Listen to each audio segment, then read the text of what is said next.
Well, Uncle Doug, Here am I. have you ever just wanted to leave something? Like this podcast? Ouch. Like, have you ever felt like you're wandering in a segment for 40 years? And 40 nights? That hurts. That all of this feels like attacks on me. I feel attacked. It's anti-Semitic is what it is. Yes, it is. Yeah, it's anti-Semitic. And so I think, Uncle Dan, you have yet another installment of the great vacay that never happened. The actual never-ending story. Right. And so true. Yeah. This is Exodus again, and in the ever increasing installments, this is yet another installment in the world of Exodus. Yeah. So Part here's 3. We're at part 3 today, right? Part 3, that's right. So here's what we have so far. The God of Israel, the powerful I Am, in his great and unmatched wisdom, has decided to embark on a campaign of truly nasty pranks on his chosen people.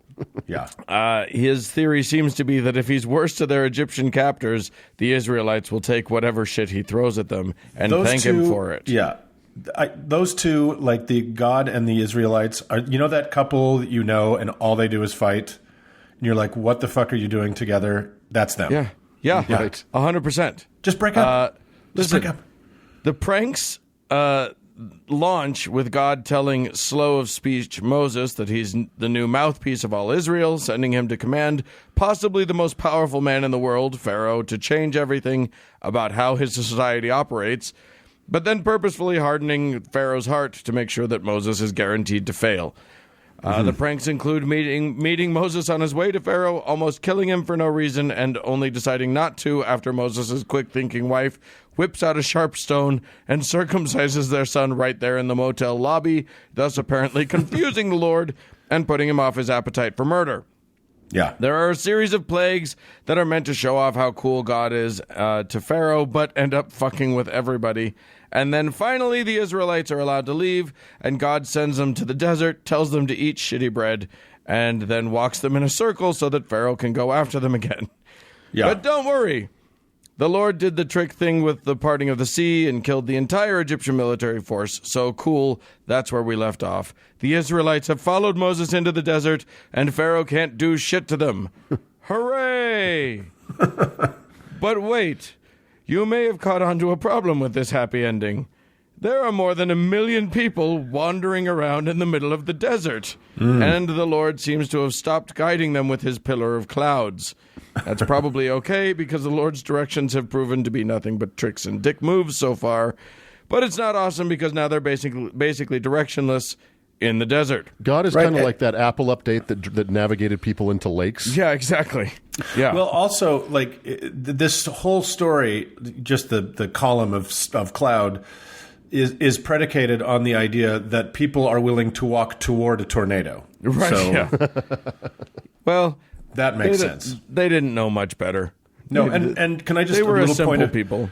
Little point of order that just remember for the kids following along at home that Pharaoh, most powerful man in the world, believed by many to be Ramses II in this story, is the grandson of Ham and Egyptus, passengers on Noah's Ark. Proceed.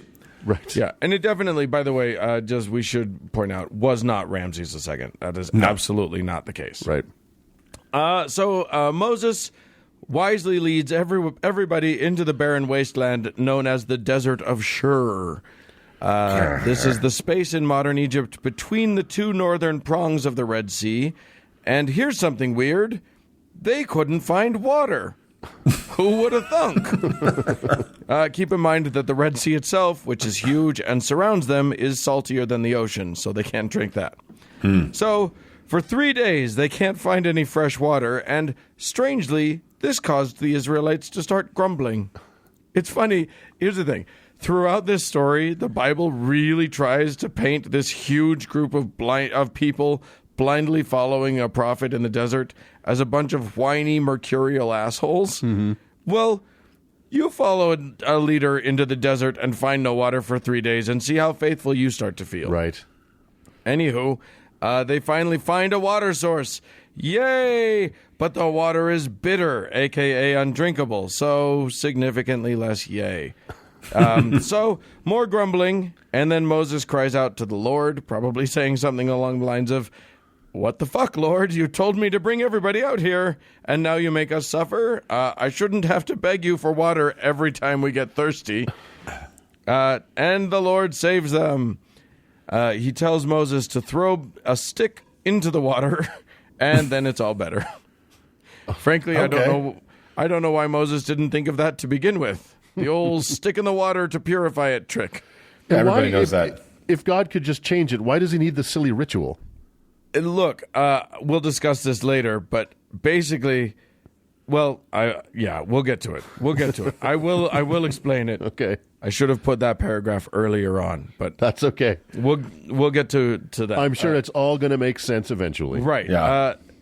Then the Lord, like the gaslighting, abusive spouse that Uncle Mark insinuated that he is, said this: "If you listen carefully to the Lord your God and do what is right in his eyes, if you pay attention to his commands and keep all his decrees, I will not bring on you any of the diseases I brought on the Egyptians, for I am the Lord who heals you."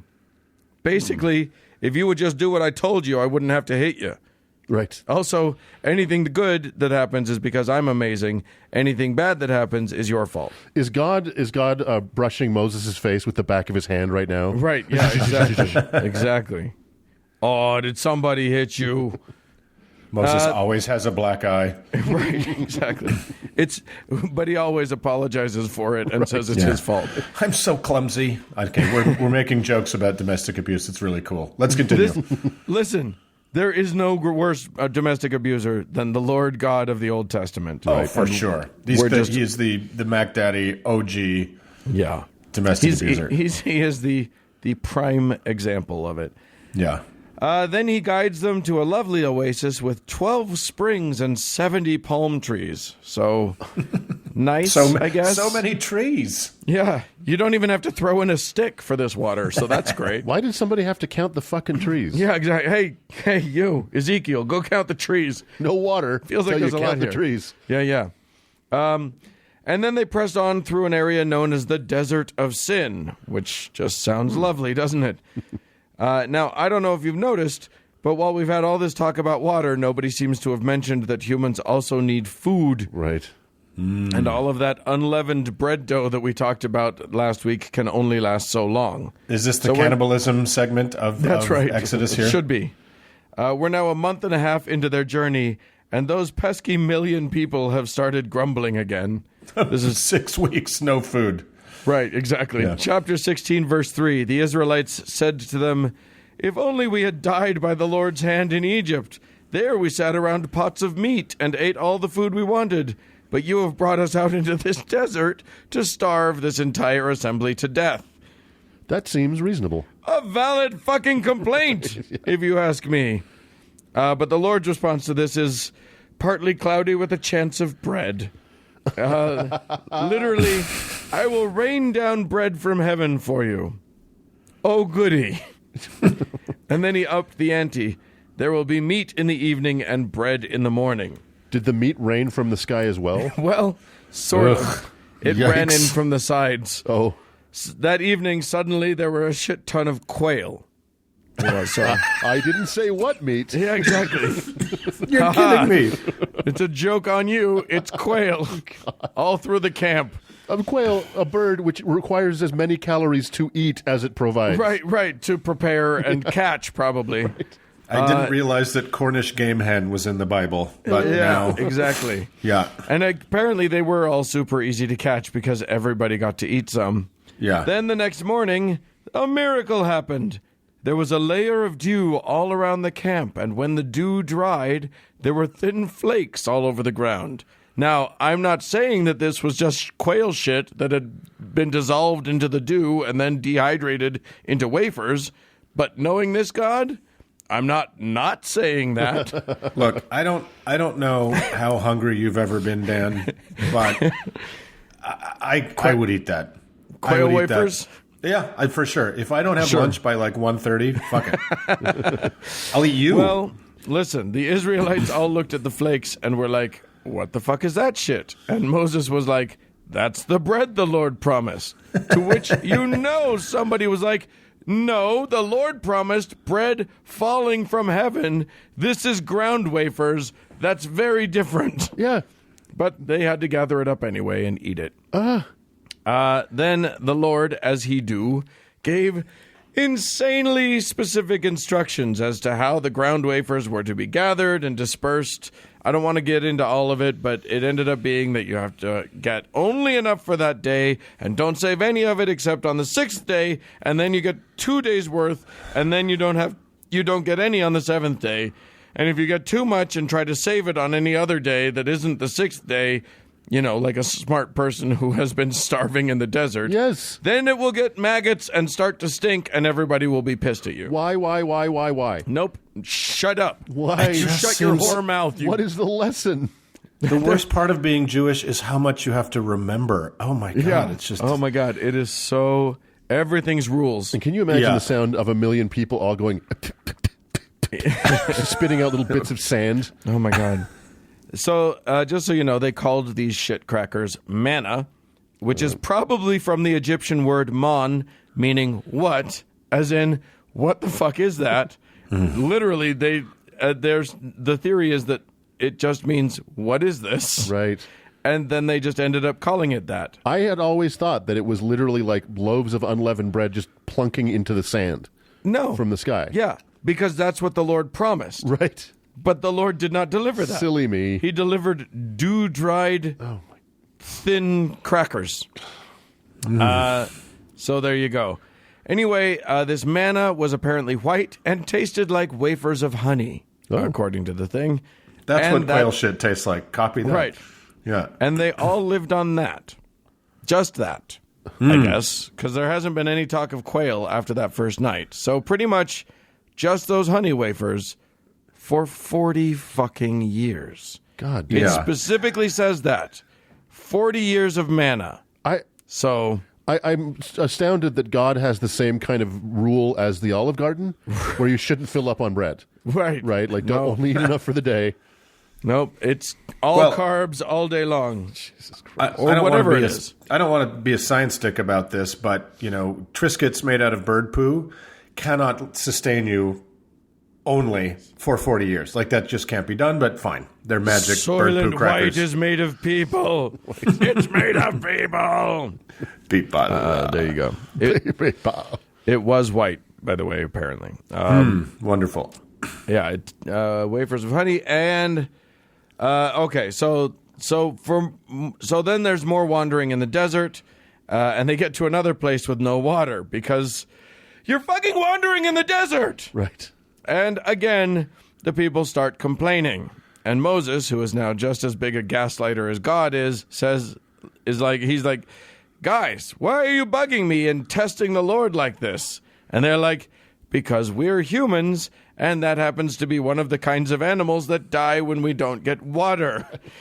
And Moses is like, fine, I'll talk to God about it. God. Oh. Yeah, so... that nephew in some families who gets super into magic, and for several annoying years, every time there's a family gathering, he pulls some stunt where suddenly everybody's panicking because grandma's beloved prize-winning teacup poodle goes missing, and everybody searches the neighborhood for like 3 hours, and grandma's crying, and people are starting to scream at each other, and then the nephew finally goes, hey, wait, everybody, what's this in my hat? Well, that's the Lord in Exodus. Sounds like a very specific example, Dan. Yeah, I thought my family was fucked up. That was Eli Bosnick. Did Eli do that? I'm going to say yes. I'm going to say 100% yes. I don't want to live in a world where Eli didn't do that. Right? Exactly. You can tweet us, Eli, and let us know. He has Moses, the Lord does, has Moses grab his walking stick, the one that turned into a snake and turned the Nile into blood, etc., and strike a rock. And ta-da! Water starts flowing out. Wow, great trick, Lord. Now all of us million people will now wait our turns to stock up on rock water. Sweet. Wow. So this was the first Iraq war. This is the first time he struck a rock. Zing. Oh! Bang. Bang, go, boom, go. So Here's the thing. I'm only just now getting us to Mount Sinai. Holy We're running out of time. So I am going to do one more installment. I promise it's going to be the last one. I do want to mention, though, the geography of this shit. For our Utah listeners, you'll all be able to sort of understand this. The full 40 years of their journey, according to a couple of biblical modern created biblical maps that I've looked at, would be roughly about the same. They covered about the same distance as if they went from Salt Lake City down to Beaver and then over to Ely, Nevada, and up to Wendover. Yeah. I've literally made that drive in a day. Oh yeah, it's not 40 years of far. No. You can't the sun comes up in one direction and goes down in another. You can't be lost that long. It can't happen. Well, and they weren't lost. They keep going to places with names. Right. So it's like they're not really, I don't know. What are they doing? What the fuck is happening? It's just so idiotic. And let me tell you something. At worst, and it's, we're talking about desert, so I picked a route that in Utah and Nevada would also be deserty. Right. Yeah. But it's just like, at most, if you took a bunch of people and you went real slow, that takes 3 months. I think at outset, right? I mean, so or take 6 months, take a fucking year. Yeah. But 40 years, that's a bit much. Yeah. Especially if all you have to eat is bird shit honey crackers. And in case we haven't mentioned it enough in these first 3 segments, there is no evidence to support this ever happening. Oh, this did not happen. Yeah. We have to reiterate. First of all, Egypt did not have slaves. But this is such a foundational story to so much of at least 2 religions' belief. Right. It's the state of Israel is founded on this myth, right?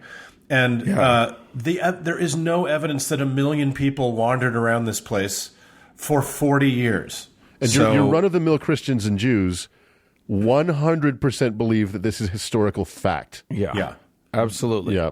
And we will get to, next week, the question of why these people believe themselves to be chosen in any way after this God has treated them this badly. Yeah, and they haven't reciprocated very well either. Let's be honest. They just keep kind of forgetting about him. Yeah, so we will get to that. Next week, we will talk a lot about some cows made of gold and a few very lesser known, only 10 of these little commandment things. Apparently, nobody's ever heard of them. Never heard of them. It's the best part of the 10 Commandments film is when the women are on top of the golden calf throwing flower petals out over everyone. I'm so excited. So we'll get there next week. But until then, let's just move along. Oof.